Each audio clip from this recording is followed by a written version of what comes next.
과학에 대한 모든 궁금증을 풀어주는 궁금한 S 시간입니다. 날씨가 추운지 더운지를 파악할 수 있는 건 바로 온도 때문이죠. 그렇다면 우리는 어떤 원리를 통해 온도를 감지하는 걸까요? 또 실제로 우리는 온도를 느낄 수 있을까요? 오늘은 온도와 관련된 재미있는 과학 이야기를 들어보겠습니다. 지금 바로 화면으로 만나보시죠.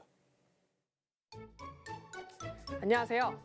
과학의 모든 궁금증을 해결하는 궁금한 S의 이호종입니다. 궁금한 S와 함께할 오늘의 이야기 만나볼게요. 우리는 일상 속에서 온도라는 단어를 친숙하게 사용합니다.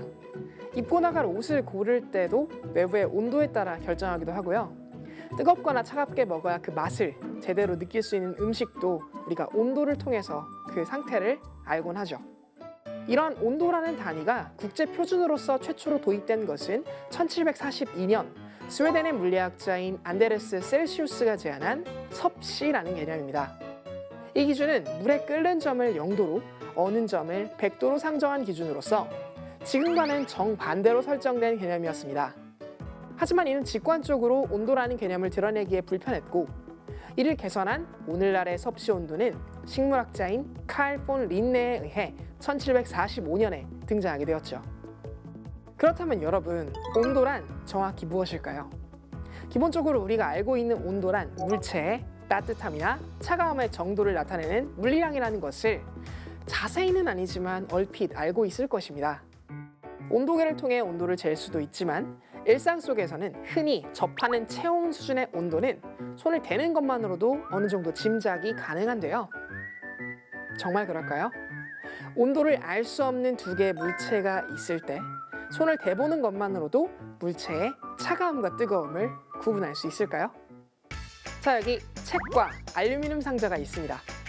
우리는 책과 알루미늄 상자의 온도를 체온만으로 구별해 보도록 하겠습니다. 많은 분이 알루미늄 상자가 더 차가운 것 같다고 이야기했는데요. 그래서 직접 적외선 온도 탐지기로 측정을 해봤습니다. 과연 결과는 어땠을까요? 측정한 결과 책과 알루미늄 상자 모두 27도로 거의 차이가 없었습니다. 이렇게 온도는 비슷한데 우리는 왜 알루미늄 상자를 만졌을 때 더 차갑다고 느끼는 걸까요? 그 이유는 바로 사람은 물체 자체의 온도를 느끼는 것이 아니라 같은 시간 동안 얼마나 열을 방출하고 흡수하는지에 대한 비율을 느끼기 때문입니다. 즉, 인간은 온도 자체를 느끼는 것이 아니라 얼마만큼 빠르게 열을 전달하는지 또는 느리게 전달하는지만을 우리는 감지할 수 있다는 것이죠. 종이나 스티로폼 같은 물질을 구성하고 있는 분자는 분자 자체의 별과 분자를 구성하는 원자의 특징 때문에 열의 전달 속도가 매우 느린 단열의 효과를 지니고 있는데요. 그래서 손을 대도 체온이 책 속으로 쉽게 빠져나가지 않는 것입니다. 이러한 이유에서 같은 시간 동안 손실되는 열이 비교적 적은 책이 알루미늄 상자보다 따뜻하다고 인식하게 됩니다. 반면 알루미늄 상자는 금속으로 이루어져 있어서 원자들 사이를 자유롭게 이동할 수 있는 자유전자가 마음껏 돌아다닐 수 있는데요. 이 자유전자에 의해 접촉된 피부의 체온이 쉽게 금속 안으로 전달되게 되며 같은 시간 동안 손실되는 열이 종이보다 훨씬 많게 됩니다. 그래서 알루미늄 상자가 책보다 차갑다고 인식하게 될 수 있는 것이죠. 그렇다면 여러분, 요즘처럼 쌀쌀해지는 계절에 우리가 춥다고 느끼는 그 이유는 무엇일까요? 바로 체내에 있는 열이 체외로 조금씩 혹은 빠르게 방출되기 때문이라는 사실을 알 수 있겠죠. 그런데도 우리의 몸은 외부의 환경, 즉 사시사철 기온이 바뀌는 것과는 상관이 없이 섭씨 약 36.5도로 일정하게 유지된다는 것을 알 수 있는데요. 이는 왜 그런 걸까요?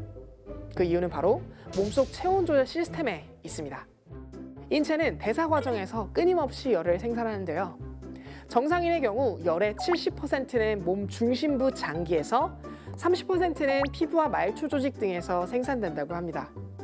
피부 조직은 그 자체에서 생성되는 열량이 적기 때문에 몸의 중심부와 피부 체온 사이에는 자연스럽게 열의 차이가 생깁니다. 생명과 직결된 중심부 체온을 일정하게 유지하기 위해서는 열 순환이 이루어져야 하는데요. 중심부에서 데워진 동맥의 피가 열 차이에 따라 바깥쪽으로 이동하고 바깥쪽에 찬 정맥의 피는 중심부로 이동합니다. 발목 이하의 발끝 부분은 말초혈관이 잘 지나가지 않는다고 하는데요. 이 때문에 겨울철에는 이러한 말초 부위에 동상이 쉽게 나타나는 것도 이러한 열순환이 빠르게 일어나지 않기 때문이라고 생각해 볼 수 있겠네요. 즉 우리가 추위를 크게 느낀다는 것은 곧 체내의 열이 체외로 빠르게 방출되고 있다는 의미일 텐데요.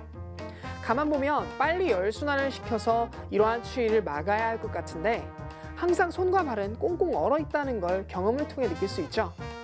사실 이것도 체온을 지키기 위한 우리의 몸의 노력 중 하나랍니다.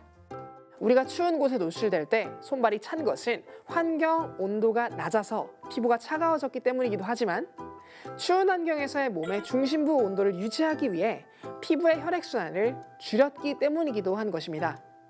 추운 환경 속에서 우리의 몸은 열 손실을 최대한 방지하고자 피부와 피부 혈관을 수축시키고 심지어는 땀 구멍도 닫게 됩니다.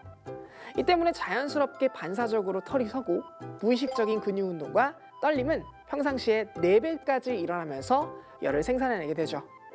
손바닥을 빠르게 문질렀을 때 열이 발생하는 것처럼 마찰열을 이용해 체온을 높이고자 하는 신체의 전략은 추위를 이겨내기 위한 너무나 자연스러운 하나의 대응인 것이죠. 오늘은 온도라는 것은 무엇일까? 라는 이야기로 출발하여 추운 겨울 체온을 어떻게 유지할 수 있는지에 관한 우리 몸의 전략까지 함께 들여다보았습니다. 이처럼 과학은 아무리 떨어뜨리고 싶어도 절대 우리의 삶과 떨어질 수 없는 긴밀한 관계라는 사실을 주변을 통해 금세 알아차릴 수 있었는데요. 올 한 해는 이러한 과학과 좀 더 친해져서 우리 주변에서 일어나는 다양한 자연현상들을 이야기해보고 나누는 한 해가 되어보는 건 어떨까요? 그럼 궁금한 S는 여기에서 이만 인사드릴게요.